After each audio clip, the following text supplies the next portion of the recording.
महाभारत संजयानन पर्व अध्याय 20। द्रुपद के पुरोहित का कौरव सभा में भाषण। वैशंपायन जी कहते हैं, जन्मेजय, तदंतर द्रुपद के पुरोहित कौरव नरेश के पास पहुंचकर राजा धृतराष्ट्र, भीष्म तथा विदुर जी द्वारा सम्मानित हुए। उन्होंने पहले अपने पक्ष के लोगों का सारा कुशल समाचार बताकर धृतराष्ट्र आदि के स्वास्थ्य का समाचार पूछा। फिर संपूर्ण सेना नायकों के समक्ष इस प्रकार कहा, आप सब लोग सनातन राज धर्म को अच्छी तरह जानते हैं। जानने पर भी स्वयं इसलिए कुछ कह रहा हूं कि अंत में कुछ आप लोगों के मुख से भी सुनने का अवसर मिले। राजा धृतराष्ट्र तथा पांडु दोनों ही एक ही पिता के सुविख्यात पुत्र हैं। पैतृक संपत्ति में दोनों का समान अधिकार है, इसमें तनिक भी संशय नहीं है। धृतराष्ट्र के जो पुत्र हैं उन्होंने तो पैतृक धन प्राप्त कर लिया, परंतु पांडवों को वह पैतृक संपत्ति क्यों न प्राप्त हो। धृतराष्ट्र ने सारा धन अपने अधिकार में कर लिया, इसलिए पांडु पुत्रों को पैतृक धन नहीं मिला है। यह आप बात लोग पहले से जानते हैं।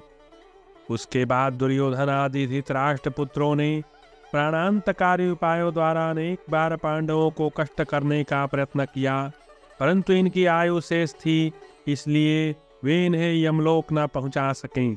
फिर महात्मा पांडवों ने अपने बाहुबल से नूतन राज्य की प्रतिष्ठा करके उसे बढ़ा लिया, परंतु शकुनी सहित क्षुद्र धृतराष्ट्र पुत्रों ने जुए में छल कपट का आश्रय ले उसका हरण कर लिया। तत्पश्चात धृतराष्ट्र ने भी उस धूर्त कर्म का अनुमोदन किया और उन्होंने जैसा आदेश दिया उसके अनुसार पांडव महान वन में 13 वर्षों तक निवास करने के लिए विवश हुए। पत्नी सहित वीर पांडवों को कौरव सभा में भारी क्लेश पहुंचाया गया तथा वन में भी उन्हें नाना प्रकार के भयंकर कष्ट भोगने पड़े। इतना ही नहीं, दूसरी योनि में पड़े हुए पापियों की तरह विराट नगर में भी इन महात्माओं को महान क्लेश सहन करना पड़ा है। पहले के किए हुए इन सब अत्याचारों को भुलाकर वे कुरुश्रेष्ठ पांडव अब भी इन कौरवों के साथ मेल जोल ही रखना चाहते हैं। पांडवों के आचार व्यवहार को तथा दुर्योधन के बर्ताव को जानकर सुहृदों का यह कर्तव्य है कि वे दुर्योधन को समझावें। वीर पांडव कौरवों के साथ युद्ध नहीं कर रहे हैं, वे जनसंहार किए बिना ही अपना राज्य पाना चाहते हैं। दुर्योधन जिस हेतु को सामने रखकर युद्ध के लिए उत्सुक है उसे यथार्थ नहीं मानना चाहिए, क्योंकि पांडव इन कौरवों से अधिक बलिष्ठ हैं।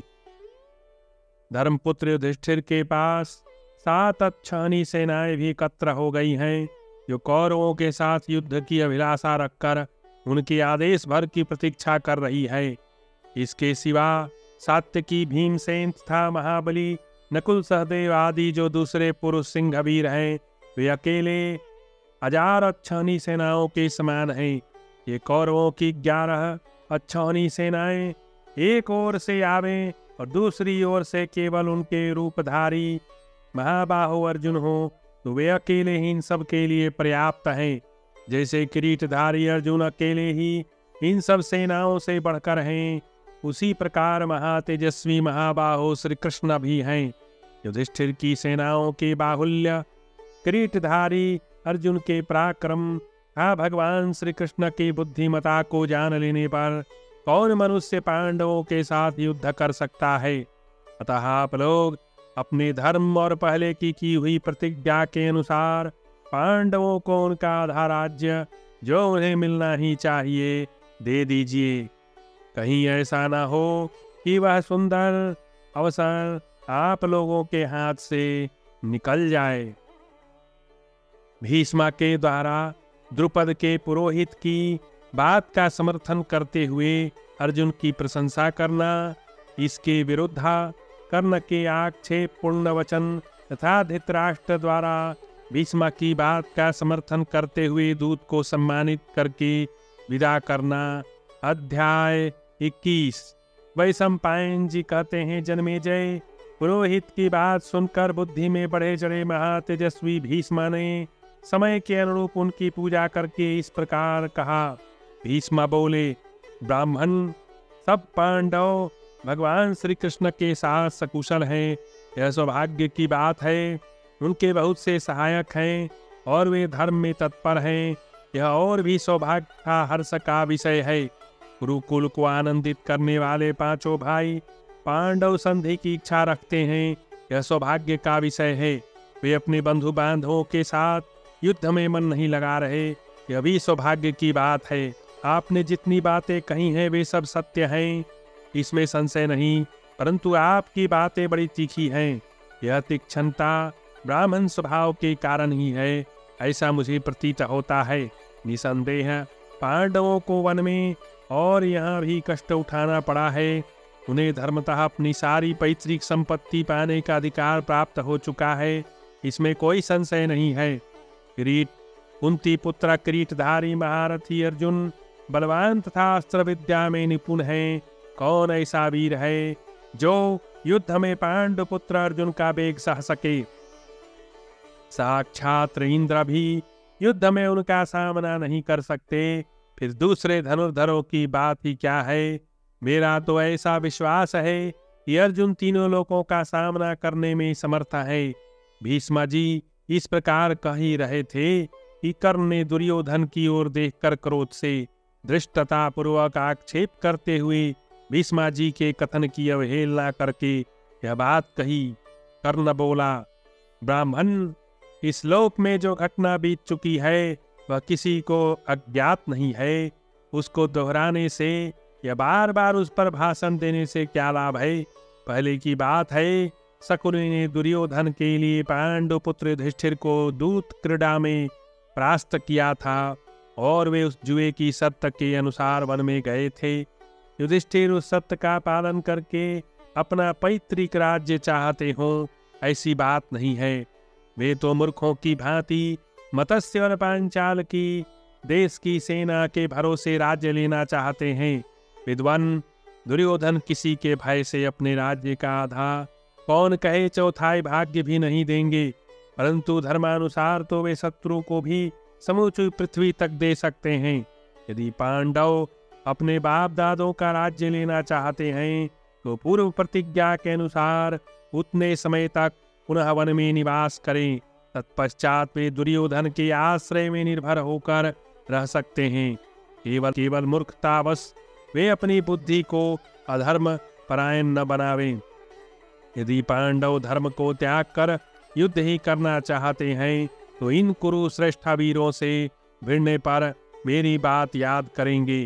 भीष्म जी बोले, राधानंदन, तू जो इस प्रकार बढ़ कर बातें बनाता है, इससे क्या होगा? तुझे पार्थ का वह पराक्रम याद करना चाहिए, जबकि विराट नगर के युद्ध में उन्होंने अकेले ही संपूर्ण सेना सहित 6 अतिरथियों को जीत लिया था। तेरा पराक्रम तो उसी समय देखा गया था, जबकि अनेक बार उनके सामने जाकर तुझे परास्त होना पड़ा।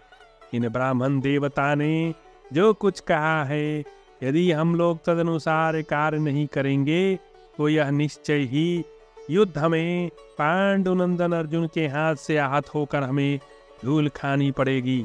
वैशंपायन जी कहते हैं, जन्मेजय, तदनंतर धृतराष्ट्र ने कर्ण को डांट कर भीष्म जी का सम्मान किया और उन्हें राजी करके इस प्रकार कहा, शांतनु नंदन, भीष्म ने हमारे लिए हितकर बात कही है। इसमें पांडवों का तथा संपूर्ण जगत का भी हित है। ब्राह्मण, अब मैं कुछ सोच विचार करके पांडवों के पास संजय को भेजूंगा। आप पुनः पांडवों के पास ही पधारें, विलंब न करें। तदनंतर राजा धृतराष्ट्र ने उन ब्राह्मण का सत्कार करके उन्हें पांडवों के पास वापस भेजा और सभा में संजय को बुलाकर यह बात कही।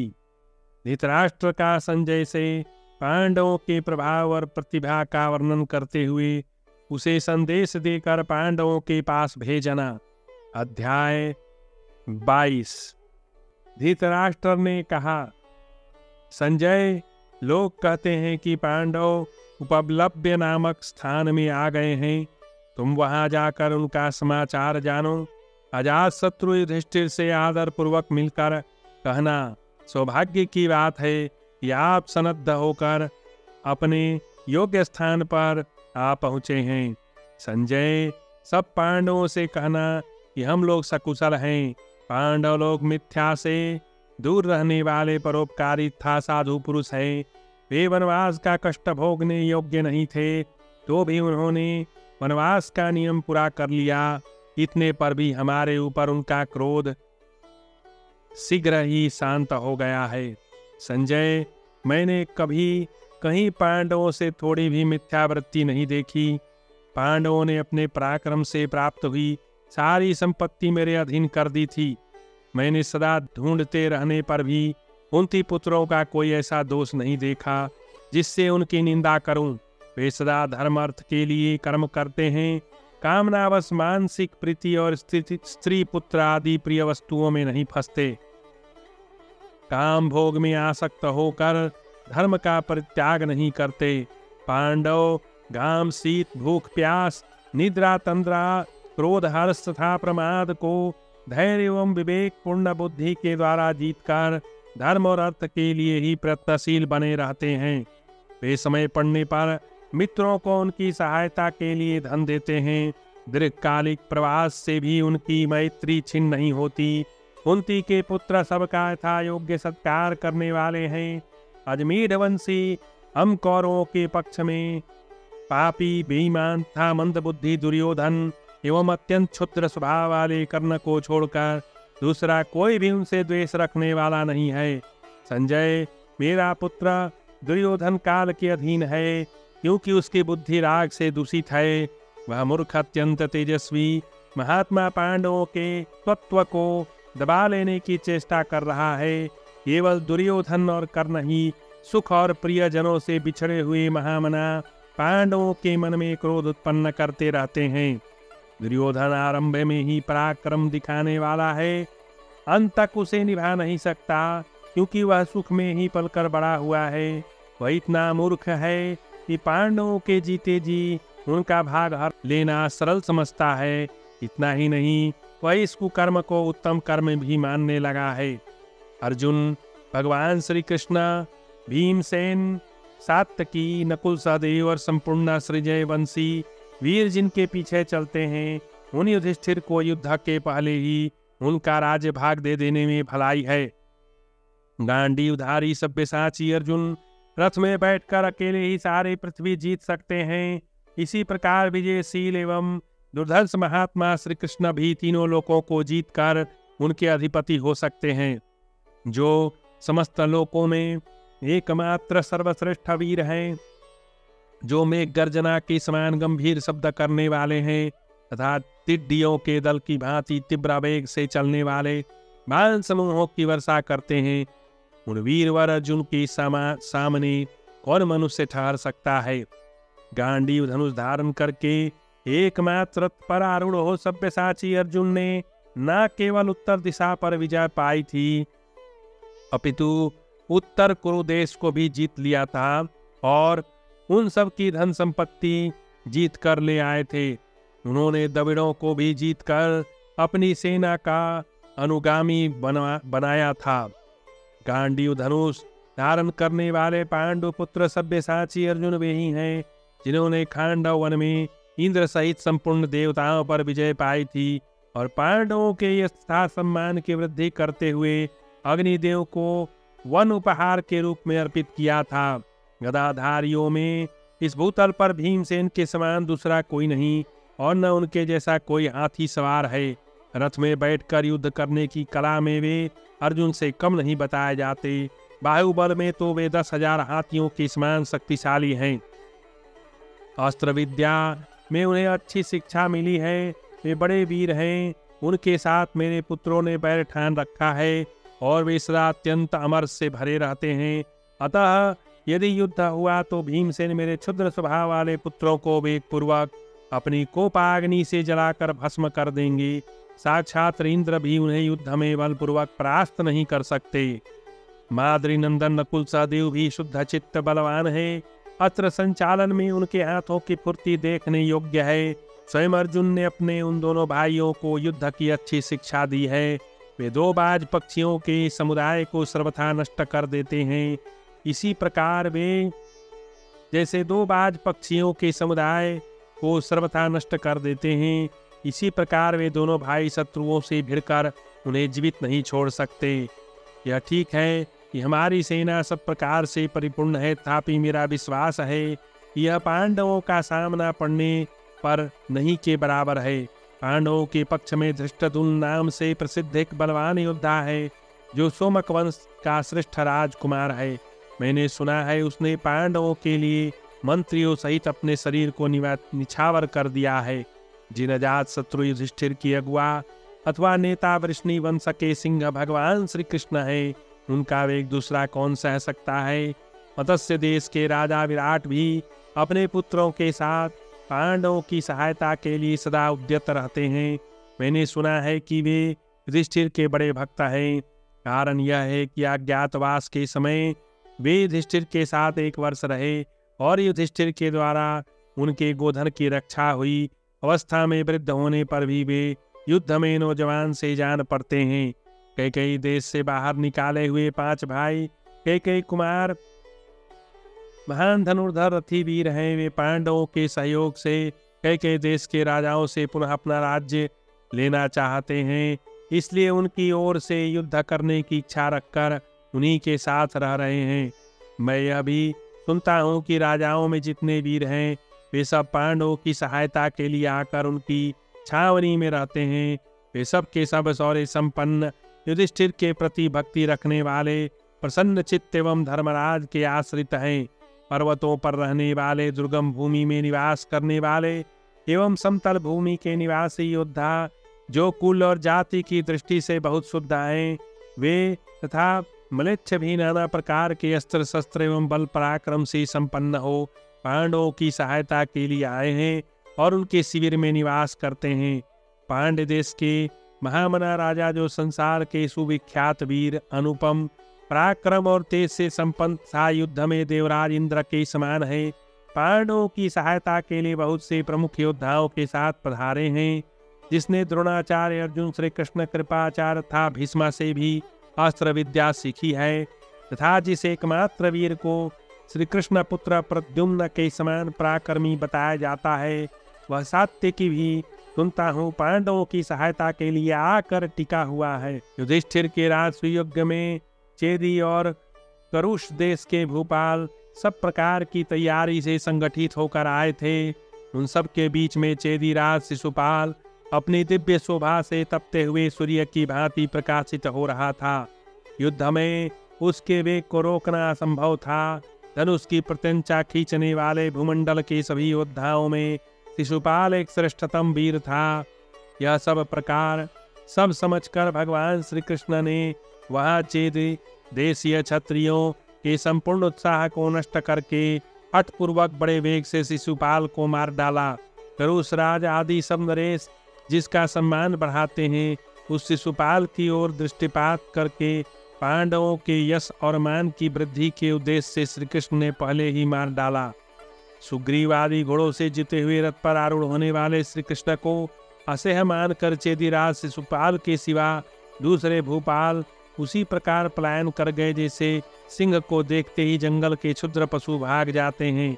जिसने द्वैरथ युद्ध में विजय की आशा रखकर भगवान श्री कृष्ण का विरोधी हो बड़े वेग से उन पर धावा किया, वह शिशुपाल श्री कृष्ण के हाथ से मारा जाकर प्राण शून्य हो सदा के लिए इस प्रकार धरती पर सो गया मानो कनेर का वृक्ष हवा के वेग से उखड़कर धराशायी हो गया हो। संजय, पांडवों के लिए किए हुए श्री कृष्ण के उस पराक्रम का वृत्तांत मेरे गुप्तचरों ने मुझे बताया था। गावलगणे, श्री हरि के उन विरोचित कर्मों को बार बार याद करके मुझे शांति नहीं मिल रही।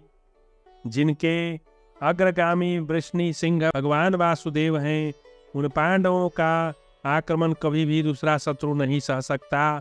श्री कृष्ण और अर्जुन दोनों एक रथ पर एकत्र हो गए हैं यह सुनकर तो मेरा हृदय कांप उठता है। संजय, यदि मेरा मंदबुद्धि पुत्र उन दोनों से युद्ध करने के लिए न जाए तभी वह कल्याण का भागी हो सकता है, अन्यथा वे दोनों वीर कौरवों को उसी प्रकार भस्म कर देंगे जैसे इंद्र और विष्णु दैत्य सेना का संहार कर डालते हैं। मुझे तो अर्जुन इंद्र के समान प्रतीत होता है और विष्णुवीर श्री कृष्ण सनातन विष्णु जान पड़ते हैं। कुंती नंदन पांडुपुत्र युधिष्ठिर धर्माचरण में ही सुख मानते हैं। वे लज्जाशील बलशाली हैं। उनके मन में किसी के प्रति कभी शत्रु भाव नहीं पैदा हुआ है। नहीं तो वे मनस्वी युधिष्ठिर दुर्योधन के द्वारा छल कपट के शिकार होने पर क्रोध करके मेरे सभी पुत्रों को जलाकर भस्म कर देते। संजय, मैं अर्जुन भगवान श्री कृष्ण भीमसेन तथा नकुल सहदेव से भी उतना नहीं डरता जितना कि क्रोध से तमतमाए हुए राजा युधिष्ठिर के कोप से। उनके रोष से मैं सदा ही अत्यंत भयभीत रहता हूँ, क्योंकि वह महान तपस्वी और ब्रह्मचर्य से संपन्न हैं। इसलिए उनके मन में जो संकल्प होगा वह सिद्ध होकर ही रहेगा। संजय, मैं उनके क्रोध को देखकर और उसे उचित जानकर आज डरा हुआ हूँ। मेरे द्वारा भेजे हुए तुम रथ पर बैठकर शीघ्र पांचाल राज द्रुपद की छावनी में जाकर वहां अत्यंत प्रेम पूर्वक अजात शत्रु युधिष्ठिर से वार्तालाप करना, बार बार उनका कुशल मंगल पूछना। तात, तुम बलवानों में श्रेष्ठा महाभाग भगवान श्री कृष्ण से मिलकर मेरी ओर से उनका समाचार पूछना और यह बताना कि धृतराष्ट्र पांडवों के साथ शांतिपूर्ण बर्ताव चाहते हैं। सूत, कुंती कुमार युधिष्ठिर भगवान श्री कृष्ण की कोई भी बात नहीं टाल सकते, क्योंकि श्री कृष्ण उनको आत्मा के समान प्रिय हैं। श्री कृष्ण विद्वान हैं, सदा पांडवों के हित में कार्य में लगे रहते हैं। संजय, तुम वहां एकत्र हुए पांडवों तथा सृंजय वंशी क्षत्रियों से श्री कृष्ण सात्यकी राजा विराट एवं द्रौपदी के 5 पुत्रों से भी मेरी ओर से स्वास्थ्य का समाचार पूछना। इसके सिवा जैसा अवसर हो और जिसमें तुम्हें भरतवंशियों का हित प्रतीत हो वैसी बातें पांडव पक्ष के लोगों से कहना।